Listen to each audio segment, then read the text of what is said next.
Wait, you have to do one more. I've been trying to find a tape all this time. Here's to Susie and the way she does the moolah. Here's to Susie and the way she does the moolah. Here's to Susie, here's to Susie.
Start again.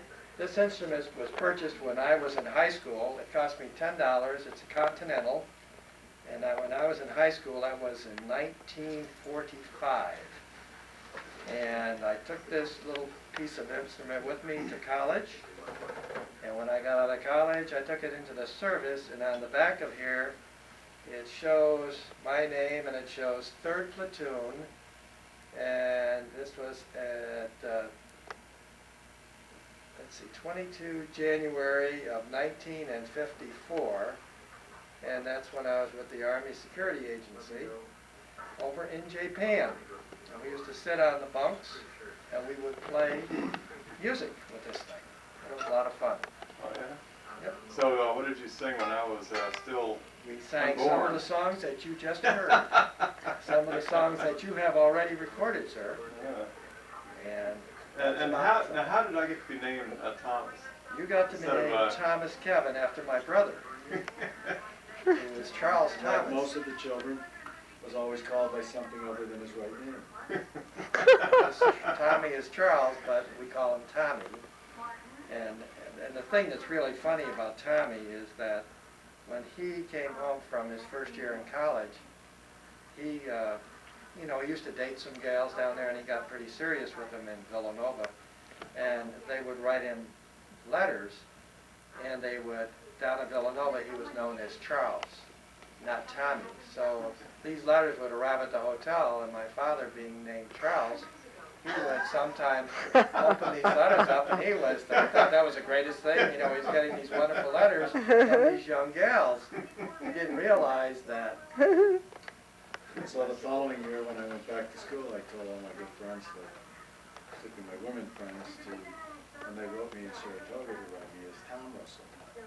And consequently, my Uncle Tom came to live with us the next year. And so he opened all of them. That's right. And the two of them enjoyed that. So that's when I decided my young career to become CT. And I was that all through my business career. And CT that's the way I sign everything. And Huh. that's the story of C.T. Russell, which was a necessity, particularly when I was living at home with my father and my uncle. Were there ever any embarrassing letters? Not for me. They always proofread them. All right. Oh, I've got another question for you too. The woman in the summer room, I heard that was actually my mother. Aunt Margaret painted her, and that was supposed to be. Who was that? I think. No, that was It's actually a skitty.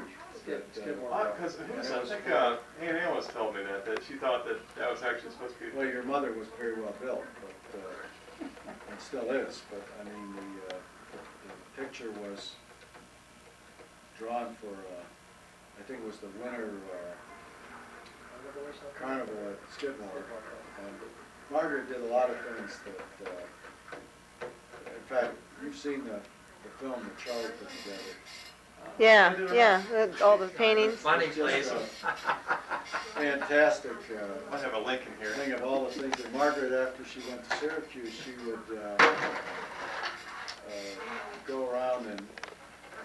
went down to the library and she was trying to encourage people to read.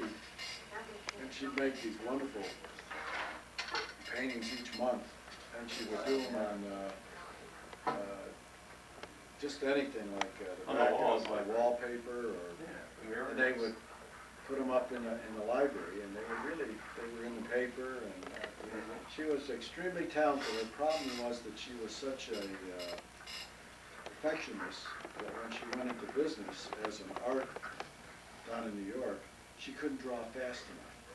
But her detail was without peer, and Which you can everybody see on our loved- clock in our house. Right. everybody loved the detail, but they didn't like her, the time it took to make it. And, Yeah. So she consequently, and then after Ann got married, she felt a great desire to get married immediately. And she married Joe's best man, and that's the rest of the story.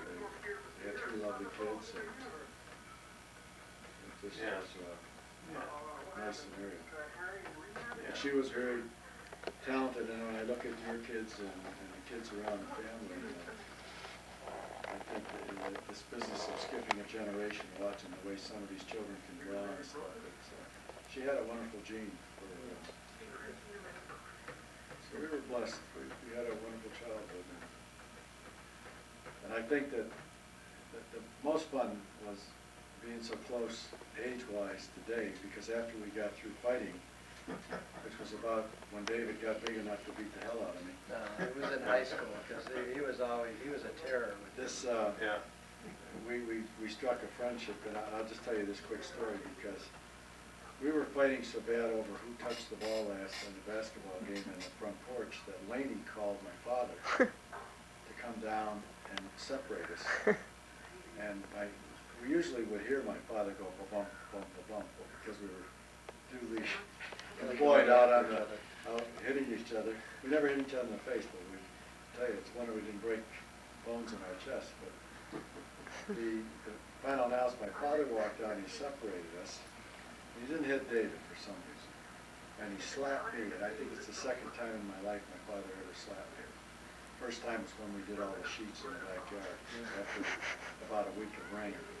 But and they needed the sheets for the hotel, and we decided to put mud on them. That's another story. And I was on the 4th of July, I'll never forget it. And Milton brought us out to see the fireworks. That's another story. So I said, but he slapped me, and he looked at me, and he said, "That's the best friend you'll ever have." And he turned around and went back into the house. And we didn't fight from that day forward. Never touched each other. We wrestled and stuff, but never in anger. We double dated all through the rest of high school and college, and it was just a wonderful relationship. You know? It's better with age. I don't know, yeah, I guess. It's like good wine. So we can consume that, and this doesn't consume us, which is fun. Anyhow, we have to go home. All right. Love you guys, and it's a beautiful